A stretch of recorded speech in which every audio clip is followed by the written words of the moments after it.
প্রিয় কৃষক ভাই আসসালামু আলাইকুম। আমি আপনাদেরকে একটি ঢেঁড়সের জমিতে নিয়ে এসেছি, আর আমরা এই জমিটিতে দেখার চেষ্টা করব ঢেঁড়সের যে সমস্যা সেটি। আপনারা দেখতে পাচ্ছেন এই যে পাতার উপরে একটি লেদা পোকা আক্রমণ করেছে, আর এই লেদা পোকা আক্রমণের কারণে আপনারা দেখতে পাচ্ছেন চারা পর্যায়ে যে গাছগুলো সদ্য গজে উঠেছে, এই গাছগুলোর পাতা আপনারা দেখতে পাচ্ছেন যে খেয়ে একদমই ছিদ্র করে দিয়েছে।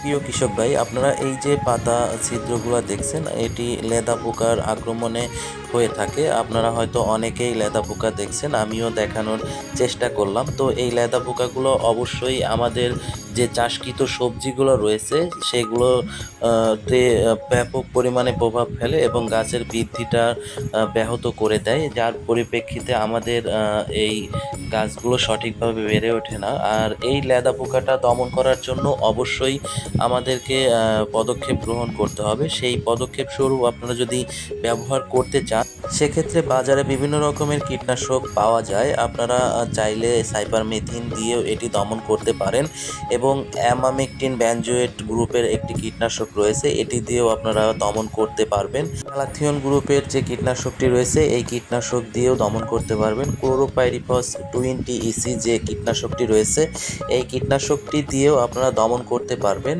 তো সর্বোপরি যেটি কথা সেটি হচ্ছে, গাছের যখন চারাটি 2 থেকে 3 পাতায় পরিণত হয়ে যাবে তখনই আপনারা পারতপক্ষে এই লেদা পোকার বিষটি স্প্রে রাখার চেষ্টা করবেন।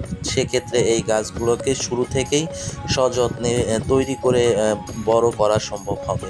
তো প্রিয় দর্শক, আমি ঘুরে ঘুরে দেখার চেষ্টা করছি এবং আপনাদেরকে দেখানোর চেষ্টা করছি এই যে ঢেঁড়সের জমিটি, এই ঢেঁড়সের জমিটিতে বিভিন্ন রকমের পরিচর্যা থাকে। তার মধ্যে উল্লেখযোগ্য পরিচর্যাটি বললাম, কীটনাশক ব্যবহার করে যে লেদা পোকা সেটি দমন করবেন। এর পাশাপাশি আরও বিভিন্ন রকমের সমস্যা হয়, গোড়ার দিকে একটি পচন আসে। এই পচনটি প্রতিরোধ করার জন্য বিভিন্ন রকমের ছত্রাকনাশক, যদি পারেন কার্বেন্ডাজিম গ্রুপের একটি ছত্রাকনাশক আছে, এটি ব্যবহার করতে পারবেন। এছাড়াও ঢেঁড়সের সবথেকে গুরুত্বপূর্ণ একটি রোগ হয়, সেটি হচ্ছে মোজাইক ভাইরাস।